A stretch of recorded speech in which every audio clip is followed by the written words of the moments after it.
বেশ অনেক দিন হলো আমার কোনো ভিডিও পোস্ট করা হচ্ছে না, কারণ আমরা গিয়েছিলাম বাড়িতে। আর বাড়িতে গেলে সেইভাবে ভিডিও পোস্ট করা হয় না। বাড়িতে যাওয়ার আগে বিশেষ কারণে গিয়েছিলাম মেডিকেল কলেজ, আর সেখান থেকে আসার সময় এই মাঠে দেখতে পেলাম বাসন্তী পুজোর প্যান্ডেলটা। কি সুন্দর প্যান্ডেলটা করেছে, তাই না? আর প্যান্ডেলটা হয়েছিল মায়ের মহিমা কালীবাড়ির মাঠটাতে। ওই মন্দিরটায় আমরা আগেও গিয়েছি, মেডিকেল কলেজ যাওয়া আসার একদম পথেই পড়ে, সেই জন্য আমরা দর্শন করতে গিয়েছিলাম। সেই সঙ্গে অষ্টমীর দিন আমাদের বাড়ির একদম সামনের মাঠটাতেই হচ্ছিল বাসন্তী পুজো।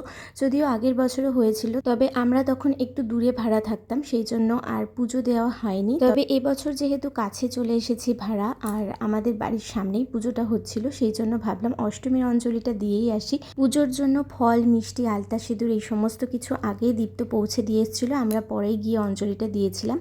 আর সেই সঙ্গে সন্ধি পুজো ছিল রাত্রি 12টায়, যেহেতু আমাদের বাড়ির সামনেই, সেই জন্য আমরা সন্ধি পুজোটা খুব সুন্দর করে দিয়েছি।